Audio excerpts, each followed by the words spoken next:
One of the big ideas behind Modern Horizons 3 seems to be to increase the average power level of cheap creatures. And I think that this is an idea that makes a lot of sense. Removal spells and sweepers in Modern are super efficient, and there's lots of decks that go way over the top of cheap creatures like Titan and Tron. And so to increase the quality of creatures with mana value 1 to 3, I think is something that will probably have a good net impact on the format. And I think that this idea is pretty clearly exemplified here in Ocelot Pride. This is a 1 mana 1/1 first strike lifelinker that says at the beginning of your end step, if you gained a life this turn, you're going to make a 1/1 cat creature token. And then if you have the City's Blessing, which you get by having 10 or more permanents, you make a copy of each token that entered the battlefield this turn. This mode here is mostly just like, so this card is a bit better in the mid to late game, just kind of some nice flavor text. Mostly this is going to be a 1 mana 1/1 that when you attack with it and it lives till the end of turn, you get another 1/1 cat, which is pretty good. It being a cat is actually super relevant with a Johnny Nikado Pariah, because that's how you transform a Johnny Nikado Pariah into a Planeswalker, is by having a cat die. And one thing that's just very funny to me about Modern Horizons 3 is that we've been working on this Collector's Cage Wimbrisk Heights deck. I've mentioned this deck a few times when working on these YouTube videos. And this is a deck that's trying to use these 8 Hideaway cards to cast really big mana value cards like Amaria's Call, Turn Timber Symbiosis, and then ideally Emrakul Aeon's Torn. And you do this by dumping a bunch of cheap creatures into play, and you kind of overwhelm your opponent's removal spells because all your creatures cost 1 or 0, or they make two bodies for 2 mana. And this is a deck I liked a lot coming into MH3, and this deck just gets to play like 20 MH3 cards, which is so funny. Like Ocelot Pride is so perfect for this deck. It is making a lot of extra tokens to facilitate your hideaway restrictions. It's a cat for a Johnny. Guide of Souls lets you gain life, and so you can even go Guide of Souls on turn 1 and then play Ocelot Pride on turn 2 and still have gained the life to make the token without having to attack with it. You get to play Flare of Fortitude in the sideboard to protect your board. You get to play White Orchid Phantom in the sideboard against powerful mana decks. You can maybe even main deck White Orchid Phantom too. It's like all of these cards are just like such a perfect fit for this archetype. And obviously, you can play Ocelot Pride in a different shell too. You can play it with Force of Virtue. There's also like the green Leyline of Vitality that gives all creatures 1 extra toughness. So whenever a creature enters the battlefield, you gain a life. So you could like do that, play Ocelot Pride on turn 1, get another 1/2 the same turn, and have it be Resilient to Wrenn and 6 and Bowmasters. Same thing with Force of Virtue, Resilient to Wrenn and 6 and Bowmaster. That could be a pretty important piece for this card in a different deck. But just kind of simply put, Ocelot Pride is a really, really good 1 mana white creature. It's one of the best ones. You have this, you have Esper Sentinel, you have Guide of Souls, you have Warden of the Inner Sky in this deck specifically, and creature quality is increasing, which is something I think is going to be a net positive for the format. Now, one kind of funny thing about all of these white creatures is we've got a lot of them printed here. In fact, Felia I think is the best one, although I don't think it actually fits super well in this deck. At first I thought Felia was going to be a slam dunk in this deck, but we're looking at it more at having 2 drops that there's tide removal is kind of awkward, and then I think they just printed so many other good white creatures that you don't actually want to play it here. But like the overall quality of these white creatures is just so high, but there's also like five really really good cheap white creatures, and you have to choose which ones you're going to play in these various white decks, which I think is great. I think this is another theme behind Modern Horizons 3, is giving you a lot of different directions you can go with your brews. I've been working on some lists at this point, and it really doesn't seem like there's any like perfectly clear direction for any archetype. There's lots and lots of directions you can go. The format is looking like it's going to be incredibly deep going forward, which is for me exactly what I love about Modern.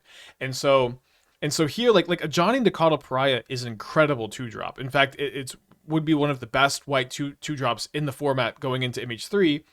But they printed 2 better ones overall. I think Felia and White Orchid Phantom are both better than a Johnny. And Ocelot Pride, I think, would have been the best white 1-drop if they didn't print Guide of Souls. Guide of Souls, has got 2 toughness. In this deck, it's turning your stuff into like 3-4 flyers really fast. It's gaining you a lot of life. And it's also like an energy combo card for Primal Prayers.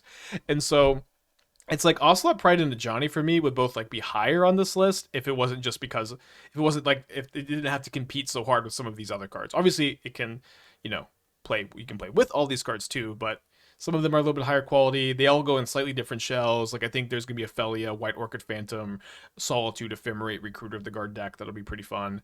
Some people will call it Death and Taxes, but I think that archetype name has kind of lost all meaning. But I like Ocelot Pride. I've got it here, like in the mid of B tier. Arena of Glory is the last land in the cycle of lands that enter untapped if you control a corresponding basic land type. I liked how the last time we had these kind of cards, they were all castles. We could just call them all the castles. I kind of wish there was a nifty nickname for this cycle, but this is the last one spoiled. I think it's pretty clearly the worst one. What this one does is you spend a red mana and tap it to exert Arena of Glory, which means it doesn't untap on the next untap step, and you make red. And if that mana is spent on a creature spell, that creature gains haste until end of turn. So it's kind of cool that you can give two different creatures haste on the same turn, which is something, but also probably not something you're going to do that often. And while this is, I think, the worst one, it is still a functional utility land. It's a land that taps for a color, enters untapped, just like a basic mountain, although you have to have a mountain for it to enter untapped, so it's not a turn one untapped land. But it could be good in the right deck. Like, it's cool with creatures with attack abilities like Dreadhorde Arcanist. And I think they're also maybe going for synergy with this card, the Drew and Hazaret. If you look closely, Hazaret's severed head is at the top of this Colosseum up here. And giving this card haste and maybe letting you put an Emrakul into play is pretty powerful. Obviously, this card sometimes just has haste naturally, but it doesn't always. And so, like, always giving it haste is kind of cool.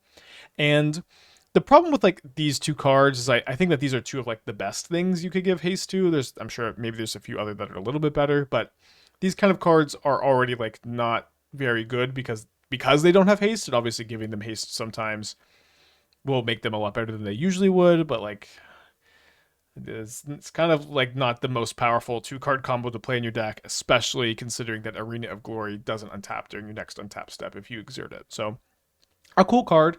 I would definitely like expect this card to show up at some point in Modern. I like maybe not with the cards we have now. But maybe they print a card one day that's just so sick with haste, then all of a sudden Arena of Glory really makes the cut, and maybe we can do some digging and find a card that just really, really works well with it. So right now I have it like towards the top of D tier. I mean, it's like a reasonable utility land that is doing a pretty unique and powerful thing, and I also I know the tier list system has maybe become a little lost in the sauce, but I actually like every card in D tier. I expect every card in D tier is like a card I expect to play, and then every card in like E and F tier I don't really expect to ever play, if that makes sense. But this is like the kind of quality cards we're gonna get to a little bit later, if that makes sense. Urza's Incubator is a somewhat iconic card, a kind of cool card to reprint into Modern. It's a 3-mana artifact. When it enters the battlefield, you choose a creature type, and creatures of the chosen type cost 2 less to cast. And I've seen some people be excited about this card, but I think it's mostly a worse Heartless Summoning. Heartless Summoning is a 2-mana enchantment that makes creature spells cost 2 less to cast, and creatures get -1/-1, which is usually a downside in these decks, but sometimes it's kind of an upside if you're comboing with Mirror Retriever, where your Mirror Retrievers just die for 0 mana, which is usually what you want them to do. But Heartless Summoning is 2 mana instead of 3. It's an enchantment instead of an artifact, which is actually a little bit better. It's a little bit easier to kill artifacts than enchantments. And obviously, the big thing is it just affects all creature spells you control. And the thing also, I consider myself somewhat of an expert on this topic. I believe that there is no competitively viable combo in Modern that Urza's Incubator helps or facilitates. I've played some combo decks with Semblance Anvil, so I've done a lot of research on this kind of effect. And Semblance Anvil is really good because it makes all your artifacts cost 2 less. That's awesome because you can play the One Ring for 2 mana and Mystic Force for 2 mana and just draw your entire deck. And you just can't do that with one specific creature type in Modern. And I could be wrong about that, but I feel very confidently I'm not, and I feel like I'm somewhat of an expert on the topic, and maybe one day Urza's Incubator could have a combo, but I don't think that combo exists at the moment, and I think it's worse than Heartless Summoning, and I have it pretty solidly in F tier, despite it being a cool and loved iconic card. Shilgengar, surely how you say that name, Sire of Famine, is an interesting card. 5 mana 6/6 Elder Demon flying, has the ability to sacrifice another creature to make a blood token, and if you sacrifice an angel this way, you make a number of blood tokens equal to its toughness instead. The angel part of this text is mostly flavor text. I can't imagine this is going to come up almost ever, but if it does come up, congratulations, I'm really happy for you. And then for black white hybrid, 3 of these symbols, You can sacrifice 6 blood tokens and return each creature card from your graveyard to the battlefield with a tapped with finality counter on it. And those creatures are also vampires. Um, so this card is really powerful, and this card is 5 mana. 5 mana cards in Modern need to be really, really powerful and like almost game ending on the spot when they resolve, or like going to put you super duper ahead. And this card does not do that because if it is like the only thing going on, you have made a 5 mana 6/6 flyer, which is just going to die to 1 mana removal spells in Modern or a lot of the time. It's very tough to say I need my 5 mana spell to be good when I'm curving out and my other stuff is alive and I have lots of creatures to sacrifice. This is just not the kind of card you can really want to play in Modern, especially when you compare it to the new 3 mana Goblin that lets you sacrifice a creature to make a treasure. Treasures are better than bloods, and this card is a 3 mana instead of 5 mana. That being said, this card is kind of interesting because it's easier to cast than your normal 5-drop here. Now that they've printed Phyrexian Tower, a card that makes 2 mana and cares about sacrificing creatures in the same deck like this card can often be cast a little bit cheaper. Same thing with Heartless Summoning. Heartless Summoning is, we just talked about it, a kind of fringe playable fun mana engine. And I could see myself playing Heartless Summon and Shill Gengar in the same deck. That being said, this is almost definitely not going to be an optimal card to put into your Phyrexian Tower deck, and it's almost definitely going to be the case that Heartless Summoning is just not going to be a super competitive strategy. So I have this card right now in E tier, kind of at the top, because it's kind of interesting with some at least with Phyrexian Tower. At the very least, E tier cards are all like very, very, very fringe playable. Not enough. I have a hard time imagining I'm gonna play it, but I'm gonna think about this card when I build Phyrexian Tower decks. I'm gonna think about it every time, and probably never put it in the deck. Dreamtide Whale is one of my favorite MH3 cards. I love the design, I love the art, I just kind of love everything about this card. It is a 3 mana 7/5 with Vanishing 2. Vanishing 2, kind of a downside here. When this creature enters the battlefield, it enters with 2 time counters. At the beginning of your upkeep, you remove a time counter, and when you remove the last one, you sacrifice it. This is, I think, if you built your deck correctly, it should be mostly flavor text. It should be mostly flavor text because you have this extra ability here. Whenever a player casts their second spell each turn, proliferate. So if you built your deck correctly, you're going to be playing Dreamtide Whale at the top of your mana curve, and you're going to be like playing this and maybe even playing a Mishra's Bauble the same turn to just proliferate immediately, and you should be able to double spell really consistently every turn after you play the whale to make sure you're proliferating the vanishing counters to make sure it doesn't die to the vanishing. And this card is pretty good with some other pretty good cards in the format besides Mishra's Bauble. Like, it's kind of good. It's cool with Ledger Shredder because they both trigger the same way. A player playing their second spell each turn, and Ledger Shredder gets counters. So like if you have both of these in play at the same time, like if you go Shredder turn 2 and then you go Dreamtide Whale Bauble, you put a counter on the Shredder, then you proliferate the counter, and the Shredder is even bigger. Also, like, it's kind of cool with Walking Ballista, where Ballista could be a 0 mana spell to let you just double spell if you want, but also proliferating onto Ballista, or if you use Agatha's Cauldron on Ballista, proliferate on all your stuff. Could be pretty good. And I've played this kind of like blue Walking Ballista Agatha's Soul Cauldron shell a few times to like varying degrees of success, and I could see this card going in that kind of archetype kind of well. But I also don't think that archetype is going to be particularly good post image 3. This is almost like the only card that like I would put into those decks. Maybe if those decks can support Flare of Denial, it gets a little bit easier, but you don't really want to be sacking your Shredders and Whales to Flare of Denial too much. So I don't know. I think this is gonna be like a good card for bad decks, which has me put it pretty high into D tier. Also, what's kind of funny about this card is like it's a 3 mana 7/5. But in Modern, 3 minute big beefy, it doesn't matter that much. Like, I mostly like the whale because you can proliferate the turn it enters, and you're going to be kind of building around the proliferate stuff. And the fact that it is big and beefy is nice. Like, I certainly don't mind that it's a gigantic monster whale. But it's like, for me, like the proliferate just matters a lot more on the card. Solar Transformer, I think, is a pretty good energy card. It's a 2 mana mana rock. Enters the battlefield tapped, can make a colorless mana, and can also make a mana of any color if you pay an energy. And it also makes 3 energy when it enters the battlefield, which is a lot. Especially on a card that is like pretty functional, just being a 2 mana ramp spell. And we would not be talking about this card if there weren't just a big chunk of really good energy cards in the set. I think that Unstable Amulet as like an incredible card draw spell in an energy deck. Amped Raptor, incredible threat. Card Advantage Engine, also an energy deck. Discharge, great removal spell. Is just like this awesome package of cards. And I think that Solar Transformer is going to be particularly good in these kind of shells that are trying to maybe use Aetherworks Marvel to power out some big stuff, or there's a couple other like 4 mana energy payoffs like Primal Prayers and Aether Revolt 2. Just being able to go like 2 mana good energy card into like your 4 mana payoff seems kind of nice, especially when Amped Raptor also sometimes casts these 4 drops on turn 2, which makes this card really crazy. Also just getting 3 energy and like dumping that into Unstable Amulet is like worth a card and a half, which is really, really real. And it's also an artifact with a good ETB, and so is Unstable Amulet. And so like you may be able to just like loop these cards with Goblin Engineer for a bunch of energy and a bunch of cards, and probably not, but this is kind of an interesting package to keep in mind, especially because it's also red and all the good energy cards are red. So I think this is a pretty good tool for the energy decks. I have it. Well, I have it. Oh, here. Sorry, I forgot to circle it. It's right here. Towards the bottom of C tier, a good card for the energy decks, like a nice tool. Will not see play in all of the energy shells, but will definitely be like a nice direction to go while you're building your deck.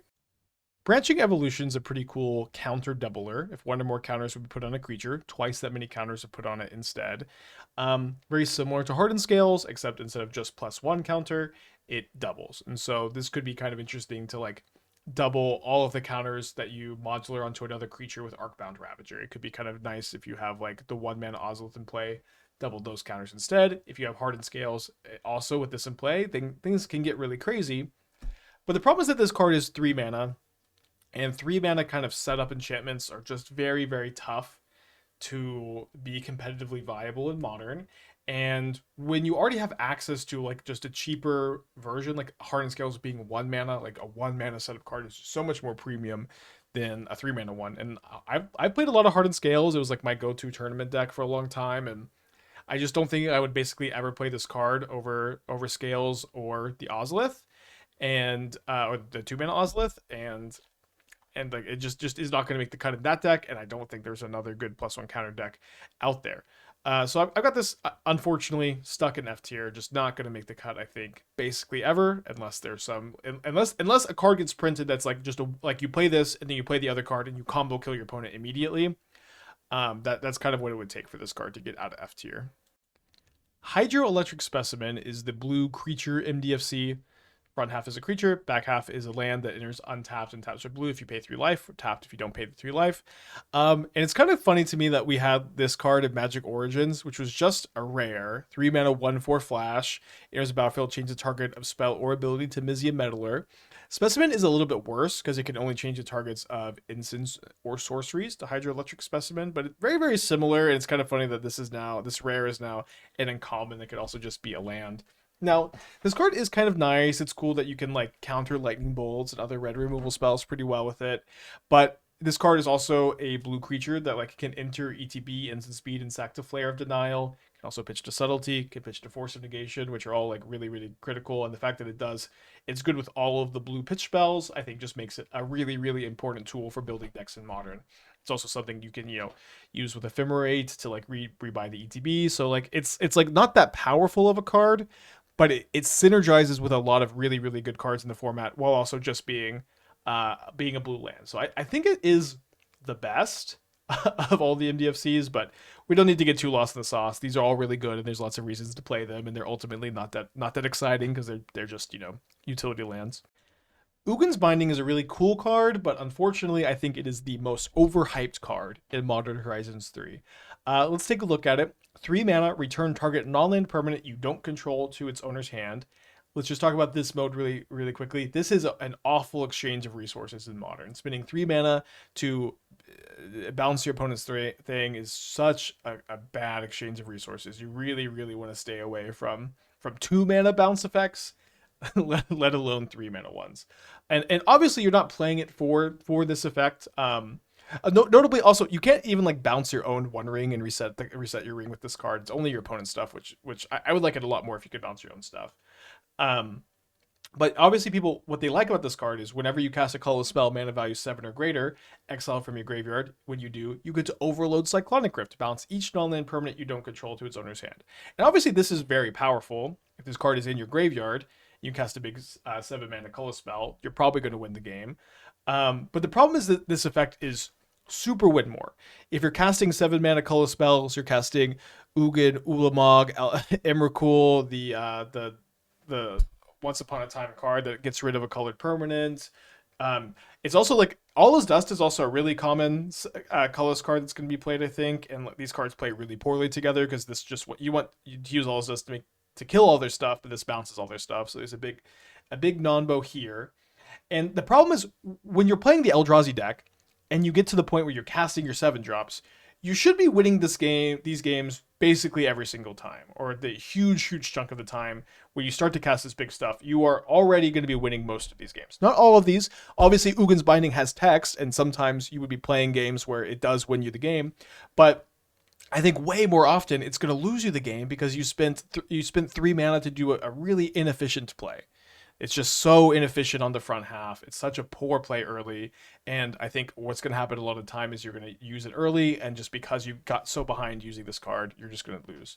Another thing that's really notable is the Cyclonic Rift Overload is like it almost does nothing against some decks. It's good against a lot of decks, obviously, but against decks like Blue-White Control, against decks like Amulet Titan, against decks like Tron, against it's Valakut decks, they just don't like have permanents that either they don't care about being bounced because they're like Amulet of Vigor or Arboreal Grazer, or they just don't have permanents in the first place. Prowess doesn't really care about this card at all. There's a lot of decks that just can tank this super hard, and like it won't look so bad because like the 7 mana colorless spell that you cast is going to be doing most of the heavy lifting when you trigger this. But I think this card is not very good. I think it's maybe one you'll reach for occasionally in the right metagame. So I have it here like in the mid of D tier. Like I don't think it's completely unplayable, but I at the moment I'm just like almost never gonna main deck this card. I might sideboard it against like stuff like Yawgmoth and I don't know. I'm pretty low on the card. Planar Genesis is a really cool fusion of Growth Spiral and Impulse. Shout out to Hitachi who wanted me to put Goku and Vegeta here, but it allows you to look at the top 4 cards of your library, just like Impulse. Put one of them into your hand if you want to, and have it just be an Impulse, or you can reveal a land from among them and put that card into play tapped, and the rest on the bottom in the random order. So it like Growth Spiral is a blue-green instant that cantrips and can put a land into play, but I think this card is a good bit better than Growth Spiral, despite the fact that it puts the land into play tapped, because it just gives you so much card selection. Like if you're going to play this in a Wilderness Reclamation deck, which is basically the only place you play Growth Spiral, if you're going to play this in a Wilderness Reclamation deck, the ability for this card to give you like really meaningful card selection when you top deck it in the mid to late game just matters so much. And like just cantripping with Growth Spiral can be a big problem, can just lead to like some big mana flood problems. And it's like a ramp spell on turn 2 most of the time, which is what you what you wanted to do. And then the card selection late just is so nice. And so I think it would be cool if you could play this in some decks beyond Wilderness Reclamation, and I think you might be able to. I think this card is pretty good and pretty powerful, but at the moment I think it mostly just fits into that archetype, and I think that archetype is okay. I don't think it's going to get a lot from MH3 though, so I'm going to kind of put it here towards the top of D tier. It feels very similar to Brain Surge, where it's like this is going to go in the Miracles deck, this is going to go in the Rec deck, but these decks are just not likely going to see a lot of play in tournaments.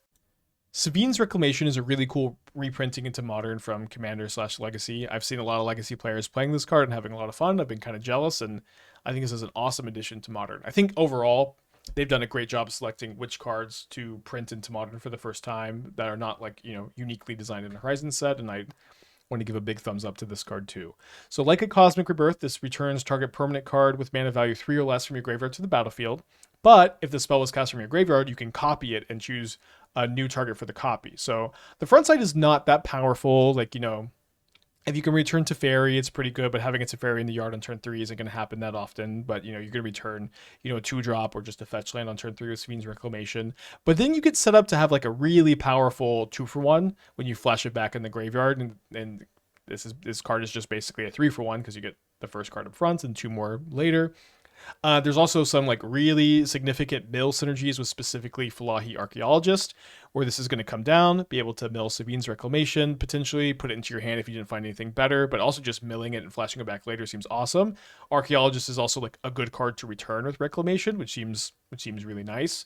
Like these cards are just peas in a pod. Also, notably, Archaeologist sacks to Flare of Denial. So like one thing I want to talk about Reiterating Bolt because it's a red energy card, and I like a lot of the other red energy cards. I just kind of want to say this card is bad. 2 mana, deal 3 damage to target creature, planeswalker, and you could replicate it for 3 mana, double the targets. If this is gonna target players, I'd be kind of interested in it as like a nice finisher for these energy decks, but like Galvanic Discharge is just so much better. It's 1 mana. It makes energy when you cast it instead of just sucking energy away with Reiterating Bolts. Galvanic Discharge is an instant. This is a sorcery, 1 mana, 2 mana, and this is just kind of like better at killing one big thing. Obviously, bolts can kill two small things, but it just doesn't matter that much. And I think some people do like this card. I've seen some people talk about it, send me deck lists with it. I just want to say I think this card is unplayable, and I have it in F tier. Springheart Nantuko is a really weird card. It is a 2 mana 1/1 that has Bestow. So if you put this on a creature, this landfall ability is different. So whenever a land enters the battlefield under your control, you can pay a green and 1. And if you do, you make a copy of the creature it's bestowed upon. And if you didn't do that, you make an insect instead. And if it's just a 1/1, or if it's just 2 mana 1/1, then it still landfalls and make an insect token. So this card is pretty unique and interesting and powerful. There's some like interesting combos. Like if you were to bestow onto an Arboreal Grazer with an Amulet of Vigor in play and put and copy your Arboreal Grazer every time you put a bounce land into play. You can make infinite Arboreal Grazers and infinite mana if you have 2 amulets, which is just something. And then there's also some nice synergy here with Nandu Winged Wisdom, where Nandu is going to put lands into play, and those lands are going to give you insects, which would give you more things to target with your like your Shuko, whatever you're targeting with Nando, to continue to like trigger Nadu more often and go kind of crazy. Problem is going kind of crazy with a 2 mana 1/1 that you have to untap with in Modern is not really that good of an idea. 2 mana 1/1's very fragile. They get red and 6, Bowmastered, Lava Darted, etc., etc. And I don't know. This card is fragile. This card is unique. This card is powerful. This card has some combos. There's a lot going on. There's a lot going on. The bestow cost is really cheap. I have it towards the top of D tier just because of how fragile it is. Like it's just not going to be, I think, that reliable or consistent or competitive of a game plan to build around a combo playing this card. But it is unique and powerful, and I definitely think I'll play it at some point. Pinnacle Monk is the last MDFC we're going to talk about for Modern Horizons 3. It is a 5 mana 2/2. When it enters the battlefield, you return target instant or sorcery from your graveyard to your hand. So obviously this is kind of inexpensive, but it is a 2-for-1 that you can just play as a land, untapped land instead, which I think makes this card really good. Obviously, it's going to compete a lot with Sundering Eruption, the one that destroys a land, for like which red MDCs you're going to play in your non-Belcher, non-Ursol spells decks. But it is kind of nice that Pinnacle Monk can return Sundering Eruption in the late game. I've played some like Boros decks with Ephemerate, and the fact that this is like an Eternal Witness that can loop Ephemerate in red is kind of interesting. And obviously, this is like late game flood insurance, but I like to have late game flood insurance. I think this card is pretty good. All of the red MDCs are pretty good. I think because Sundering Eruption hates out Tron, hates out Ugin's Labyrinth, it's like a little bit better, so I have it like right behind Sundering Eruption here on this untapped MDFC tier list. But don't get too lost in the sauce. These cards are all very good. Nesting Ground is another cool reprint into Modern. Untap land that taps for colorless, and for 1 in the tap, you can move a counter from a permanent onto another permanent only as a sorcery. So thankfully it's only as a sorcery, because otherwise you'd be able to respond to Chapter 3 of Urza Saga, move that counter anywhere else, and then keep your Urza Saga around while you tutor up a bunch of cheap artifacts. That being said, I think this card is the fact that interaction doesn't work doesn't make this card unplayable. I think it's pretty interesting in the Everflowing Chalice, Surge Node, Charge Counter package that I really like to play. These decks I think are pretty fun. I think that they are underrated, but I also think they're not that competitive, like in the sense that you can have a positive win rate with them in like leagues and FNM, but they're just not like a correct choice for a tournament most of the time. But this is a nice tool for those decks specifically. I think there may be some other kind of interesting applications. Probably not playing this card in hardened scales, but maybe you could play this as a one of in scales. It might just like barely make the cut there. So kind of have it towards the bottom of D tier. Going to be kind of like a fringe application for the Dice Factor deck, which is not that competitive, but maybe if it ends up being stock and scales, it goes up again. Tier list is more of an illusion than anything. Shrieking Drake is kind of the inverse of Quest of Necropolis, a card that's like being printed at the wrong time. It's like just has too much competition. Shrieking Drake is being printed at the right time. If it was printed right now, it would be like completely unplayable. But this is going to be a really awesome tool, I think, for the Primal Prayers deck. Primal Prayers, we went over this earlier. This is a 4-mana enchantment that can cast creature spells mana value 3 or less by paying 1 energy instead of their casting cost. Shrieking Drake, a 1-mana 1/1, enters the battlefield to return a creature you control to its owner's hand. This can return itself, which is pretty unique in the context of Modern, in combination with Guide of Souls, a card that gives you an energy and a life whenever a creature enters the battlefield. This is a 2-card infinite life combo, where this is going to enter, you get an energy life, just bounces itself, do that infinite times, woohoo, infinite life. On Magic Online, this is going to be a pain to click through, I think. It's also really nice that Recruiter of the Guard can find Shrieking Drake, and it's really nice that you can go like Recruiter of the Guard, find Shrieking Drake, pick up Recruiter of the Guard. So it's possible you just like, if you played 4 of this in the Primal Prayers deck, 1 Recruiter of the Guard would be like at least 5 power in play, and then like whatever next thing you get, it's possible that you can do an infinite loop just with these 2, but I haven't exactly figured it out yet. But this card is going to go in this deck, and probably only this deck. I don't think there's really many other applications for it, but I do think that the Primal Prayers deck will be real. There's a lot of ways you can build it. It's also a 1-mana blue creature that sacks to Flare of Denial, which I think matters a lot. People, I think, are really sleeping on Flare of Denial. I guess, small aside, a lot of people ask me, like, Spike, what decks are Flare of Denial going into? Barely anything that exists in Modern right now, but in a lot of like future decks. We kind of touched on it with Sabine's Reclamation, Merfolk with the new Island Moon, the Shrieking Drake deck. I think it's going to go in a lot of Nadu decks. I just to address this, Flare of Denial, I think goes in a lot of new decks, not a lot of existing decks. And I have this kind of at the bottom of C tier for now, which is a good review, I think. Jolted Awake is a 1-mana sorcery that returns an artifact or creature from your graveyard. Then you get 2 energy. Then you can pay an amount of energy equal to that card's mana value. If you do, you return it from your graveyard to the battlefield.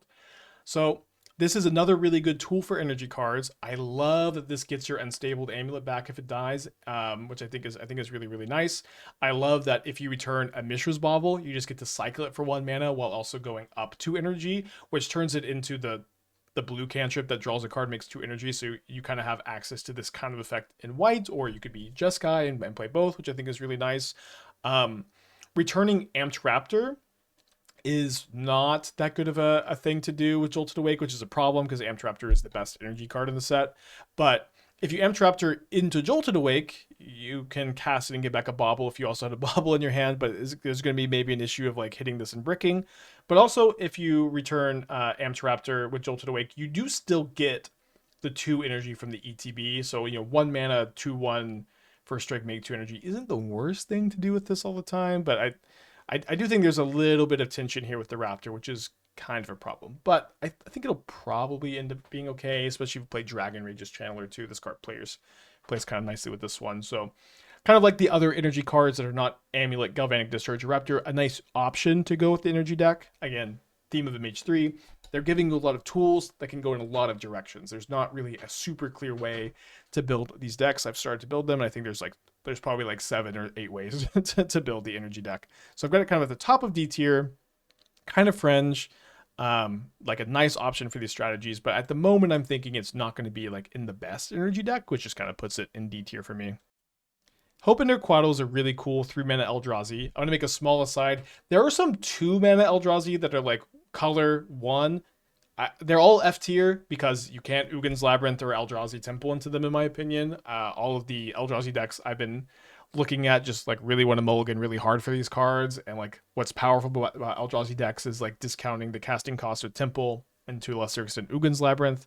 And I've just left all these cards off the list. Kodo is on the list though because this card for 2 mana can be a 2/2 flash flyer that enters the battlefield and force spikes your opponent's spell. Counters target spell unless they pay 1 mana. I don't think this is going to end up making the cut in most of the Eldrazi decks, but I do think it's a nice option if you're already in blue for Null Drifter. And I think it's going to be kind of hard for your opponent to play around if you're playing Eldrazi, because the Eldrazi decks kind of have this like inevitability in the late game. If you give your opponent a lot of time as the Eldrazi deck, they are going to go over the top of you for the most part with their big powerful spells. So you really can't afford to play around this force spike kind of effect very easily. And the fact that this can be cast off of just 2 lands, I think is really nice. Also, notably, this is a 3 mana Eldrazi, which would end in blue. So if you wanted to play Elder Deep Fiend in your Eldrazi deck, which I'm not sure that you really want to do that often, it's kind of a nice card to emerge off your Deep Fiend and cast it for only 4 mana. So there could be a fun build that way. At the moment, I think this is not going to be in the best builds of Eldrazi, especially because I think the best builds of Eldrazi are going to be a little bit more base green than base blue. But this is a good option. So I have it at the bottom, lower in D tier, but it could end up easily going way up, if I'm going to be honest. Decree of Justice is a pretty iconic classic card I feel like we have to go over. Cycles for 3 mana. When you cycle, you can pay X, makes X 1/1 soldiers tokens, and in like the very late game, you can pay 6 mana for a 4/4 angel, or 8 mana for 2 4/4 angels, etc., etc. Kind of simply put, I think this card is a lot worse than Shark Typhoon. It's very expensive in what it does.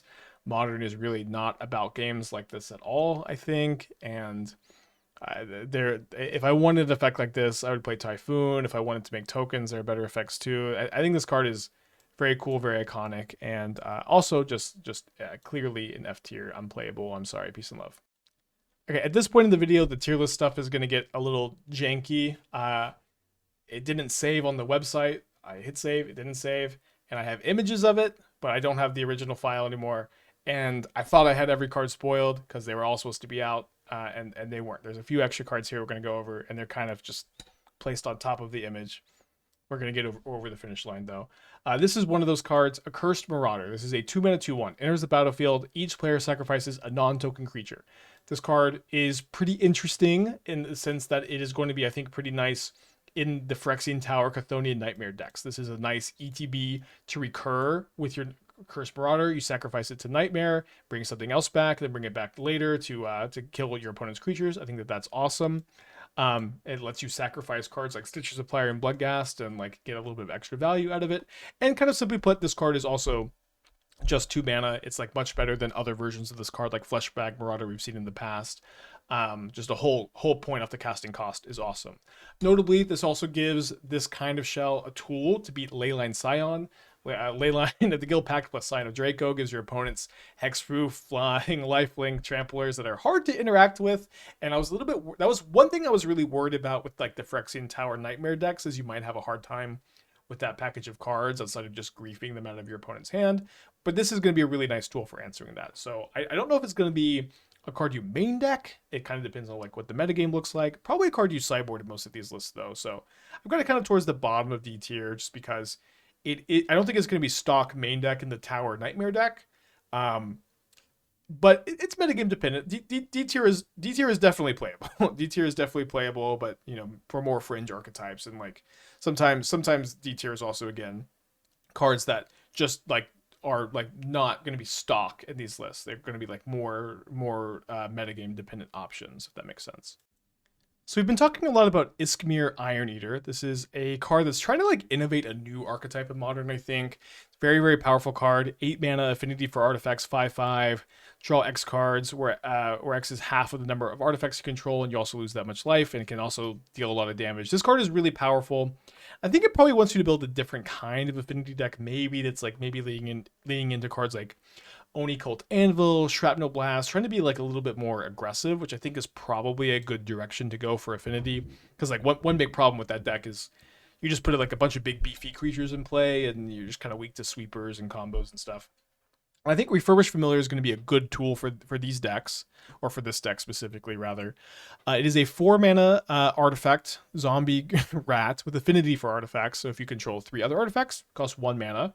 1 mana for a 2/1 flyer that enters the battlefield, makes each opponent discard a card. And if they don't, you draw a card. This is good. This is, I think, like even like a good amount better than Frogmite, despite the fact that it does cost it does cost 1 mana. It's never 0 mana, but I think this card is pretty good. I think it's one of the better ones. I do have it in D tier though, because I think that it's like, I don't think this deck is going to be that good. So like good card for like bad deck is kind of what I'm thinking about the Iskmir deck at the moment. I don't know. The tier list stuff is weird because like Iskmir is such a crazy card. I have it in a higher tier, but I think this card also goes in that deck, so I have it in a lower tier. But also the power level difference here is just so high, I can't really put them together. So I don't know. I like this card. I'll put this card as a 4 in the Iskmir deck, and we don't need to get too lost in the sauce on, D, A, B, C, D, all that stuff. Sneaky Snacker is a really well-named card, a 2-mana 2/1 flyer that says whenever you draw your third card in a turn, you return it from the graveyard to the battlefield tapped. When I saw this card on Friday, I didn't like it very much. I thought it was like just not very good, didn't have a lot of applications, but I'm starting to get a little bit of a vision for this card. I love that this card sacrifices to both Flare of Denial and a Flare of Malice, and can just be returned over and over again to continue to use your 0 mana interactive spells. I like that it flips with the same condition Tamio Inquisitive Student does, drawing 3 cards in a turn, and so building a deck that can utilize both of these cards with a variety of cantrips seems pretty interesting. It is worth noting though that Tamio is a lot easier to flip because Tamio makes a clue token, so you just have to have like 1 Mishra's Bauble that you cracked on your opponent's turn to flip Tamio. A lot harder than Sneaky Snacker. And also, Sneaky Snacker is like lower card quality overall than Tamio. But it's interesting. It's another good tool for Flare of Denial decks. Is it going to be the best option? I think probably not. But I think that there's going to be some builds that play Sneaky Snacker. So also, you could play Snacker in a Fairies deck with Spellstutter Sprite 2. Spellstutter Sprite is a pretty good fairy, is kind of like the only good fairy, and so every time there's one that's like close to playable, I want to take a look at. So I've got it like very speculatively at the bottom of C tier. This card was like low E tier until I started to like get this vision for the card, and it's been promoted. Could just be unplayable, but I think it works too well with enough really good cards to like not be thinking about it at least. I want to talk about Phyrexian Ironworks because it's another red energy card, and I think it's good to kind of talk about all of these to get a vision for this deck. I think this one is really bad though. Whenever you attack, you get 1 energy. I think maybe if you got an energy for each creature you attacked with, this would be better. But it's just not very much energy generation and costs you a lot of energy too. Pay 3 energy, get a 3/3 Golem token only as a sorcery too. Maybe if we're doing like that Goblin Engineer vision we have for this archetype, could be kind of good, but I think there's just better things to be doing.